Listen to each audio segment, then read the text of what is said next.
Hi, welcome to our next lesson on Chatellier's Principle.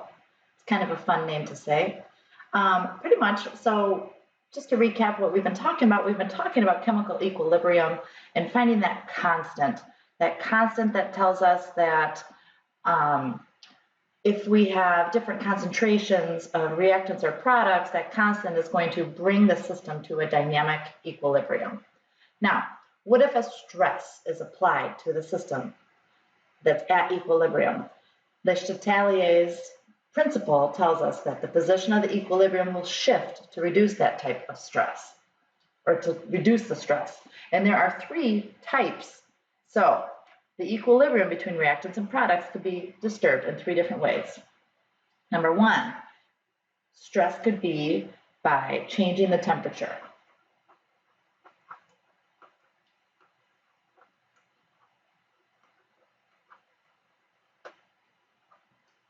We could also change the concentration of a reactant or a product. And thirdly, we can change the volume.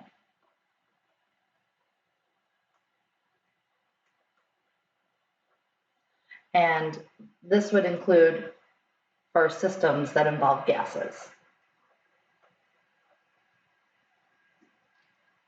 So, a change in any of these factors that determine the equilibrium conditions of a system will cause the system to change in such a manner as to reduce or counteract the effect of this change. So, the Chatellier's principle is a shorthand way of describing how the quantities of reactants and products are adjusted so that equilibrium is restored. That is, so the reaction quotient is once again equal to the equilibrium constant. Let's look at some examples. So let's look at a hypothetical situation here. If we were to change the amounts of reactants and or products. So let's say that we have a reaction A plus B making C. So let's say that I add C. I have more C, so I'm going to add a stress. If I'm increasing, then I'm going to, this is a stress.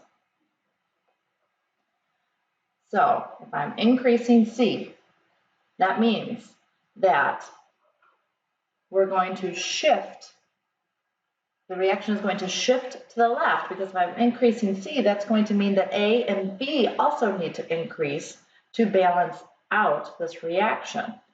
So we have a left shift.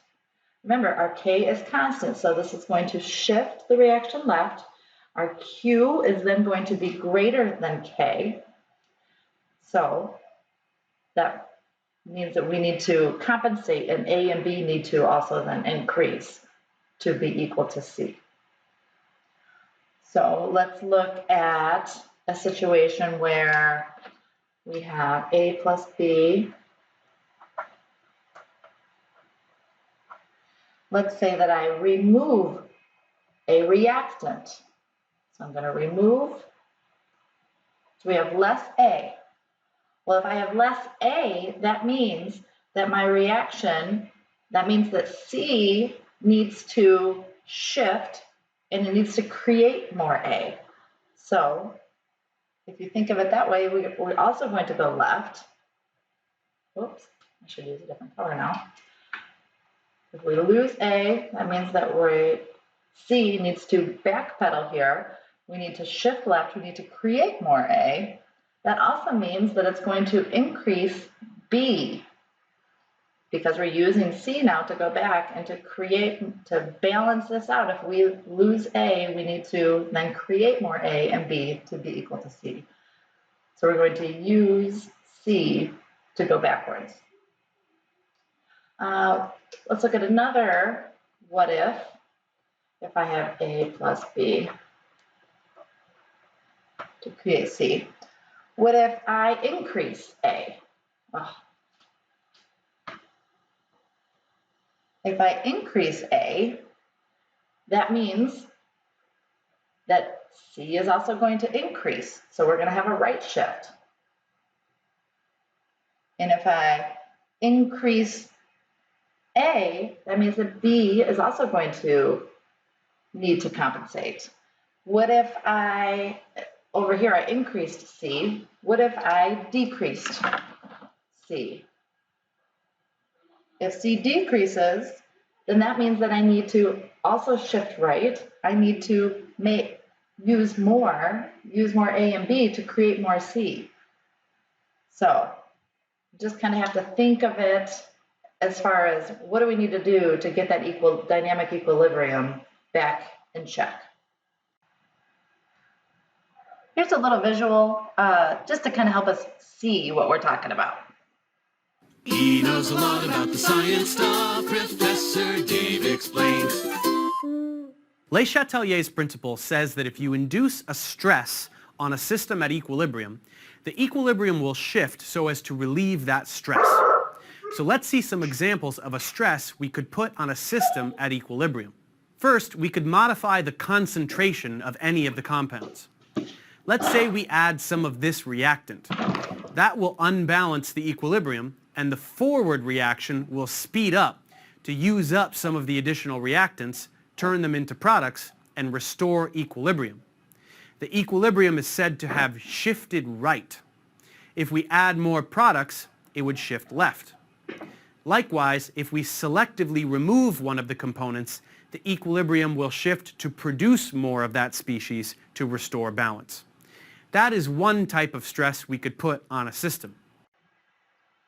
So let's think about this. What happens to the equilibrium if I have 2NO gas plus diatomic oxygen in dynamic equilibrium with 2NO2?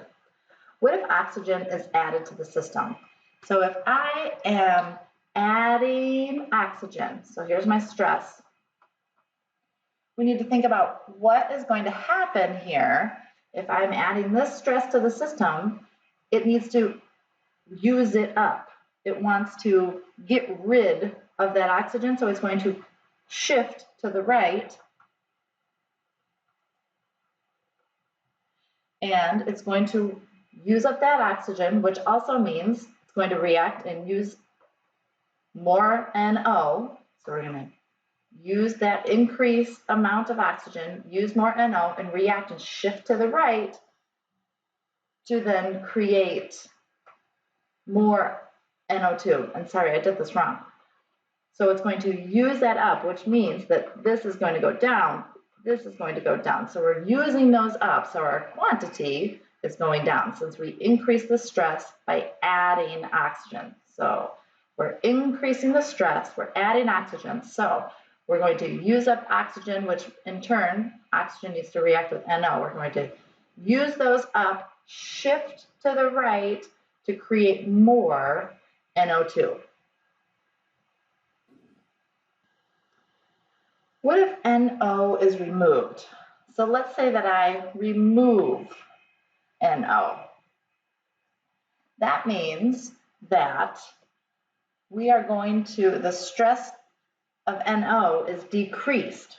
So if I remove NO, then we are going to shift our equation to the left because our system's going to try to reestablish it. So the stress NO decreases, which means shift left to try to reestablish it.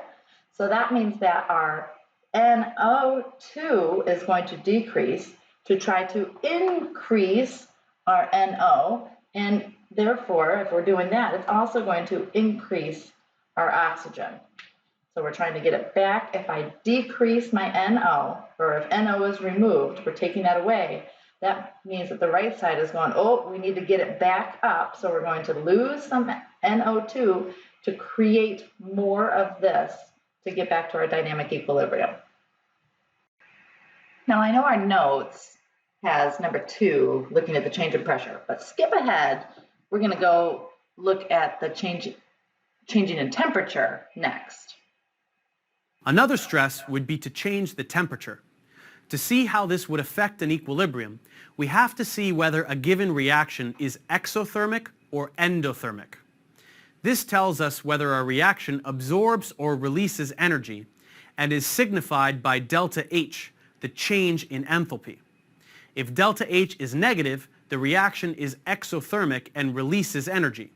So we could think of heat energy as a product of this reaction. If instead it's positive, that means it's endothermic, and energy must be absorbed for the reaction to go. So we could think of heat energy as a reactant in that scenario. Once we translate thermochemical data in this way, we can treat the word heat as just another substance involved in the reaction. Higher temperature means more heat, so things will shift to the other side to use up some excess heat and relieve the stress. Cooling it down would have the opposite effect.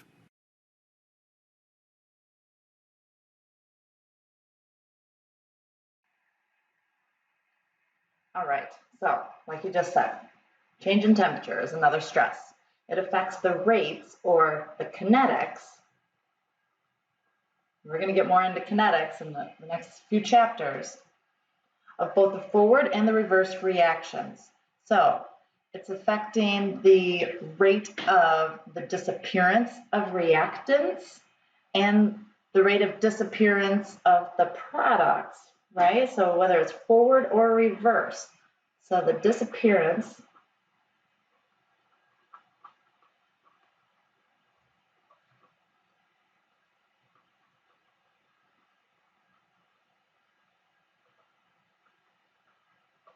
it doesn't just change the equilibrium position, it changes the equilibrium constant, that KEQ.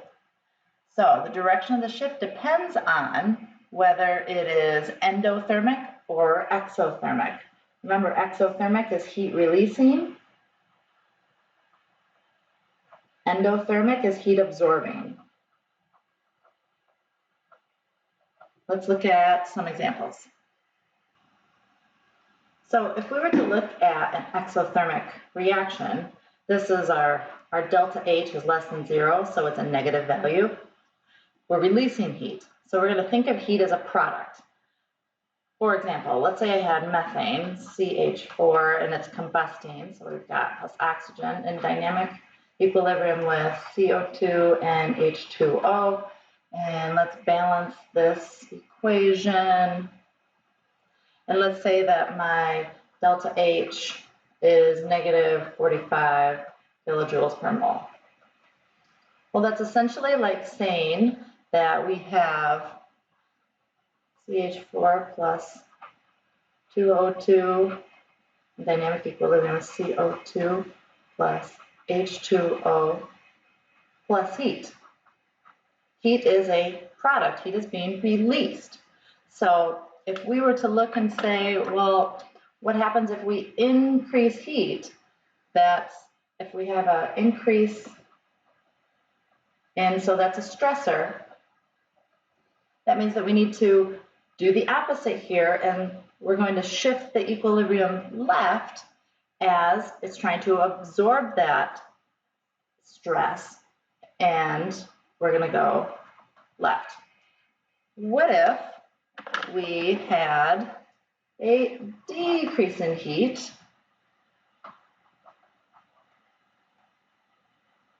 Decreasing heat, and that's a stress.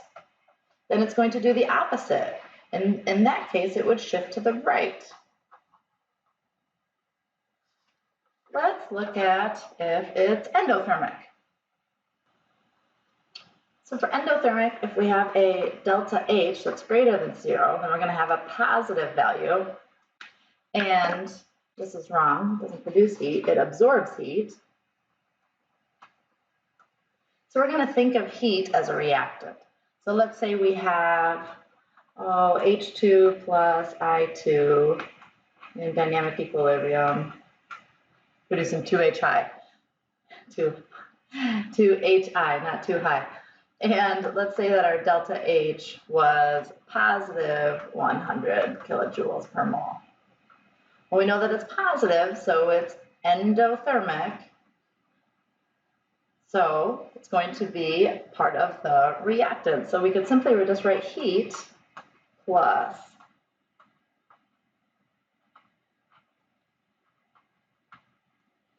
so that'll be on the reactant side.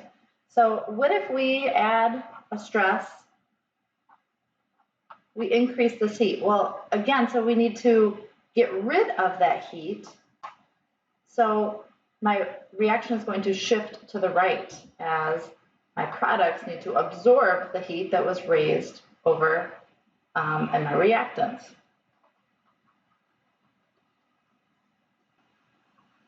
And similarly, if we decreased the amount of heat, then I need to make more. So we need to shift our reaction to the left. And also remember that the K constants changes when the temperature changes.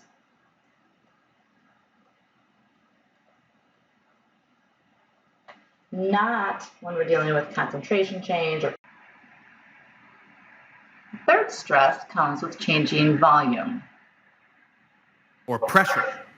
Let's say the equilibrium involves gases in a balloon. What if we decrease the volume?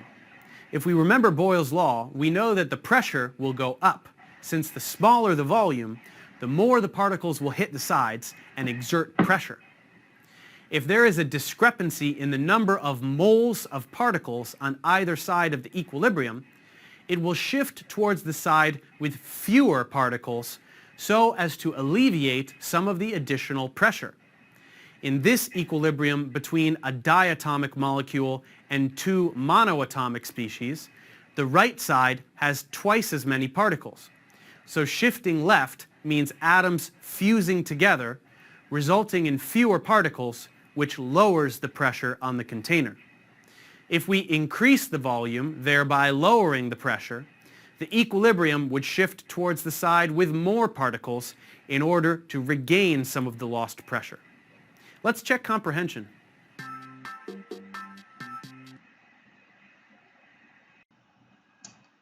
All right, so now we're backing up in our notes to go back to number 2, the change in pressure, according to Le Chatelier's principle.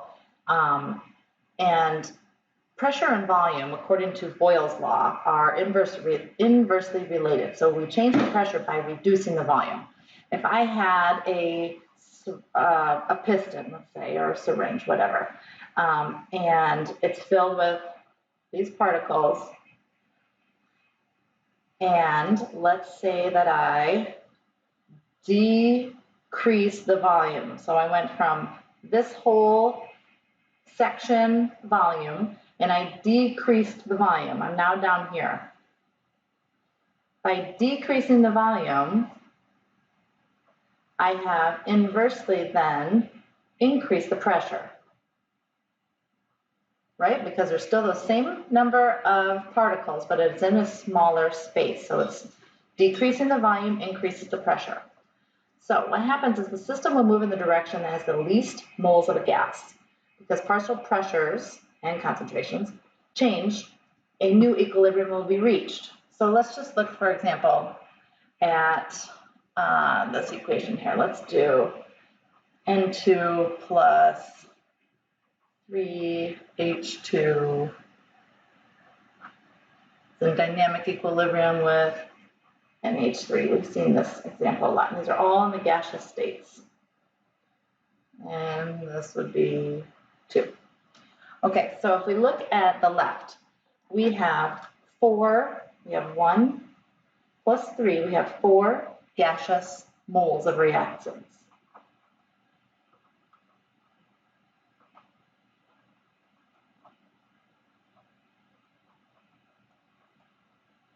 And over here on the right, we have 2 gaseous moles of reactant.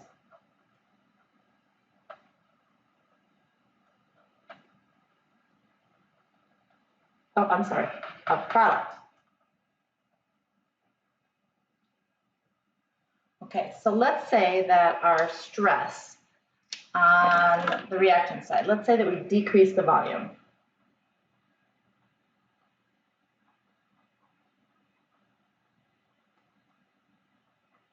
So by decreasing the volume, the pressure is going to increase, right? So the stress, because of decreased volume, pressure increases.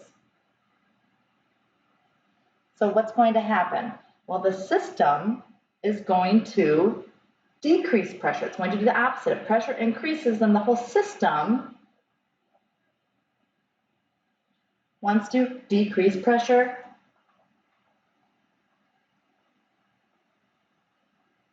and will therefore shift to the right with a smaller number of moles, the least moles of gas. So we're going to say shifts right.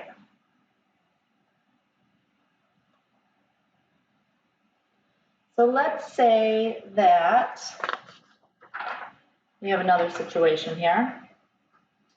Let's say that our stress is, instead of decreased volume, let's have a different stress where we increase the volume.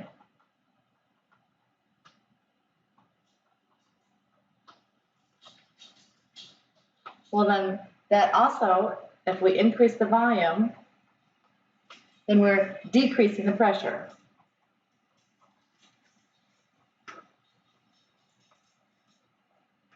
And if we're decreasing the pressure, then the system wants to increase pressure.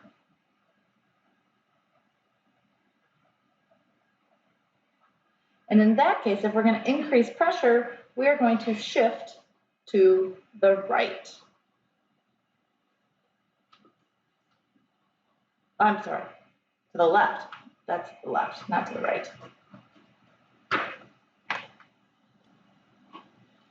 And we do this because in order to increase pressure, we need to have the greater number of moles, and the greater number of moles is my reactant side, because there are 4 gaseous moles, which is more particles. More particles is going to increase the pressure. So therefore, our equilibrium needs to shift to the left.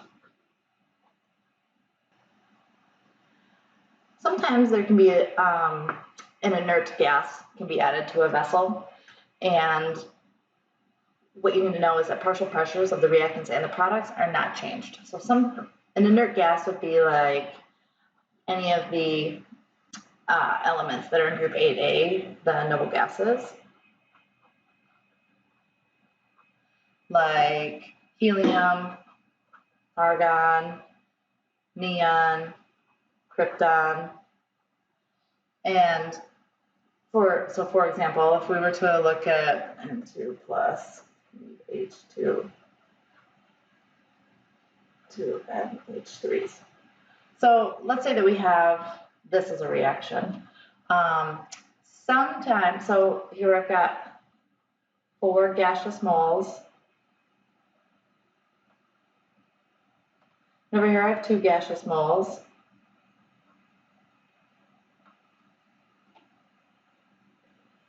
So let's say that our stress is that we add argon.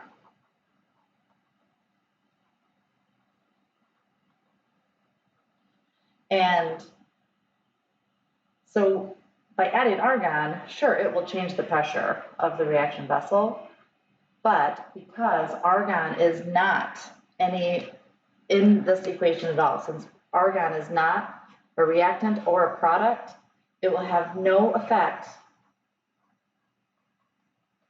So by adding an inert gas, it will have no effect on the equilibrium, since it is not partaking in the system at all. So there will be no effect on that dynamic equilibrium. Let's look at this reaction. We have 2 moles of sulfur dioxide plus molecular oxygen react in equilibrium, form 2 moles of sulfur trioxide. So we have 3 moles of gaseous reactant. And on the right, we have 2 moles of gaseous product. So on the left, there is more pressure because we have more particles that are bouncing into each other, and that is the definition of pressure. So we have more particles on the left, we have more pressure in my reactant side than we do on my product. More particles in the vessel that are bouncing off of each other creates that pressure. So if we think, okay, so what if the volume of the system is increased? So if volume is increased, so what we need to think is that the stress, if we increase the volume, then we are decreasing the pressure. That's the stress that we want to think about here. So what is the system going to do to counteract that? The system wants to increase the pressure. And we know that there is more pressure in the reactant side because there are more moles, there's more particles. So it wants to then shift left. So the volume is increased, the pressure is decreased. So the system wants to counteract that and it wants to increase the pressure. And so to increase the pressure, we're going to shift that equilibrium left, increase more moles, more particles to get that pressure back up. And then the second question says if argon is added to the reaction vessel, causing an increase in pressure. So argon is one of those inert gases. So is it going to increase the pressure? Yes. But because argon is not in any reactant or product, it's not going to have an effect on our equilibrium. All right, let's do an example problem here. Let's say I have N2O4. And that's in dynamic equilibrium with 2NO2. Also in the gaseous stage. And my delta H is positive 58.0 kilojoules per mole.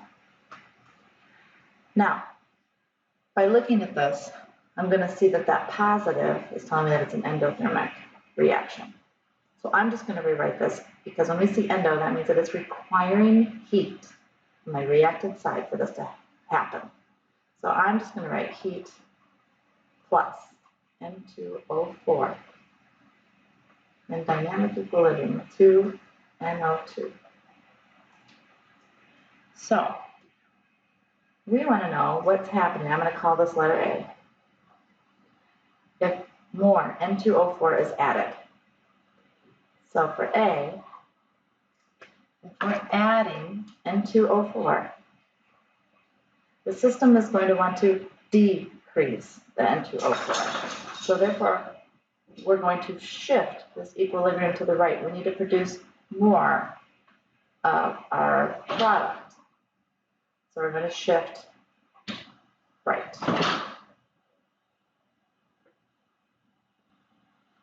Let's look at letter B.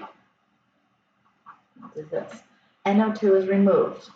So let's say that we are decreasing NO2. So the system wants to increase it. And in order to increase it, we need more NO2. Our system wants to produce more. So we're going to shift to the right.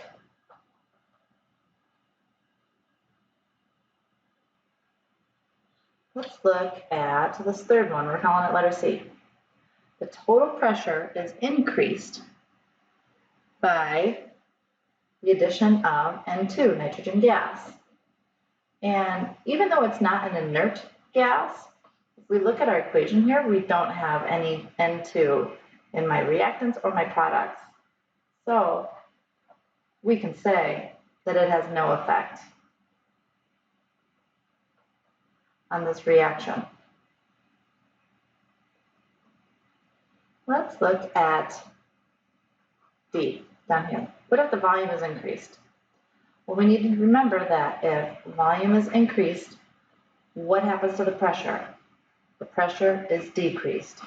That's the stress that's happening when we increase the volume. So if the pressure is decreased, remember the system wants to increase the pressure. And so to increase the pressure, then we need to shift to the side that has more gaseous particles. So if we look at our equation here, on the left side we only have 1 gaseous mole. On the right side we have 2. So we're going to, letter D, we're going to shift to the right, because that's where there are more gaseous particles. And then finally, let's call this letter E. Let's say that the temperature is decreased. So we notice that our heat is on the left. So if we remove heat, the system is going to want to add heat. It wants to make up for that. So it's going to shift that equilibrium to the left to make up for that decreased temperature. So we'll say for E, it will shift the equilibrium to the left. All right, let's do a little review here. So using the standard heat of formation, so and I just wrote this down here, determine the standard enthalpy change for the reaction. So let's say that I have N2 plus H2 in dynamic equilibrium with 2NH3. So 6, and I'm going to need 3 H's. There we go. Okay, so we need to find an enthalpy change. Well, if you remember, the delta H for single elements is 0. And you would be told, I looked up the heat of formation for NH3. You would be told those on a quiz or an assignment, but you also know how to look them up. So the delta H for hydrogen is also 0. And then we know that the delta H for NH3 is negative 43.19. Okay, so then we're going to find my delta H for the reaction. You know that we do the sum of the products minus the sum of the reactants. So we're going to do the sum of our products, which is, oops, I don't need to write that. I meant to write 2 times negative 43.19. And we're going to sum up the reactants, which is 0. So if we do a little calculator work, 2 times negative 43.19 should give us a delta H for the reaction of negative 86.38. Let's double check that math. That should be good. Kilojoules. Now with this answer, with this negative, that's telling us that it's an exothermic reaction. So if we were to rewrite this equation, if I said that N2 plus 3H2 is in dynamic equilibrium with 2NH3 and heat is being released. Heat is a product of this reaction. That's negative is telling me it's an exothermic reaction, and therefore heat is a product. So we want to know, determine how the equilibrium constant for this reaction should change with temperature. So let's say temperature increases. So if we increase the temperature, so heat increases, that means that the system is going to shift left to use up that excess heat. So we're going to shift left when temperature increases.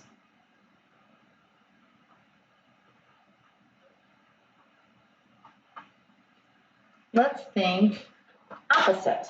Let's see when heat decreases. So if heat decreases, the system is going to try to do the opposite, which means that it's going to try to give heat to the reaction. So it's going to shift right when temp decreases. So the equilibrium will shift left when temperature increases because it's trying to take that heat away, right? It's trying to use up that extra heat. But if we lose heat and the temperature decreases, then the equilibrium will shift to the right to try to give more heat to that side of the reaction.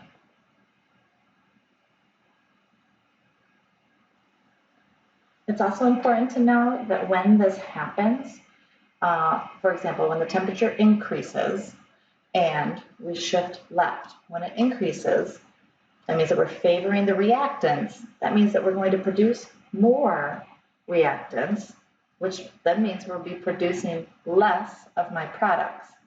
And when we think about our K constant, remember that it's products over reactants. So we would have our NH3 squared, that's part 2, over concentration of N2 and H2 cubed. So if I decrease my NH3 and I have a smaller number on top and these bottom 2 numbers increase, that's going to make my K constant, KEQ, my equilibrium constant, it's going to decrease, right? If I have a smaller number on top and a bigger number on the bottom, it's going to decrease as the temperature rises.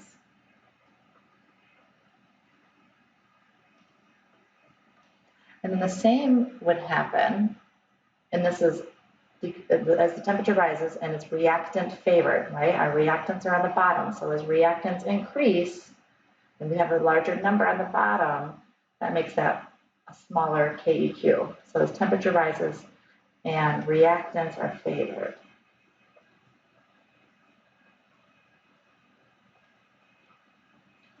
And then we can similarly say the same, the other example, if the temperature decreases, so as we show this, and we shift to the right, that means that we will have less reactants, more products being formed, and when we drop the heat, that means that this will get bigger, these will get smaller, so our KEQ, when we, let's see, will increase as temperature falls, and that becomes product favored. Okay, let's look at another example. So we have this reaction 2POCl3 reacts with, well, it's decomposing into 2PCl3 and O2. And we're balanced. And we looked up the delta H, the thermodynamic data. So we have POCl3 is negative 542.2 kilojoules. PCl3 is negative 288.07. And of course, our oxygen is 0. So let's find our delta H of the reaction. So we got to do products minus reactants. So we've got 2 times negative 288.07, my products, and my reactants. So we're going to minus 2 times negative 542.2. And we should get delta H for the reaction is, if we did our calculator right, it should be plus 508.26. Let's just double check our math. And that looks right. So this is telling me that it's an endothermic reaction. Which, remember, endothermic, we're going to write that as if it was on my reactant side.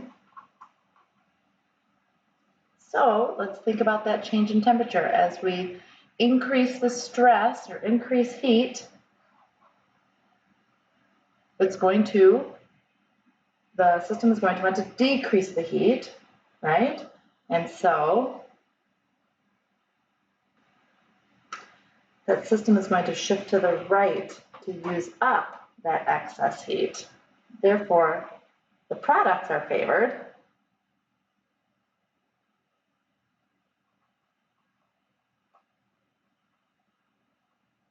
So if we increase the heat on the left, which is it's endothermic, which is going to be increasing heat, will then shift right and become product favored.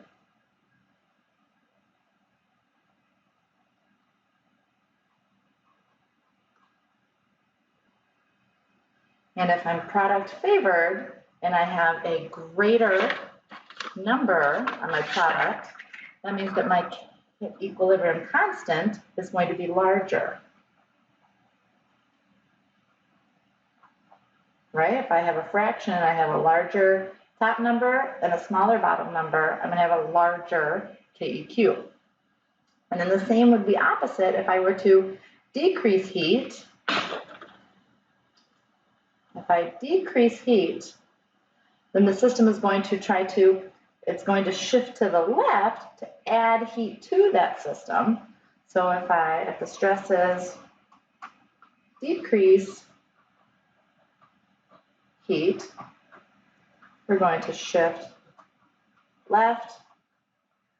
It'll be reactant favored, and my KEQ would be smaller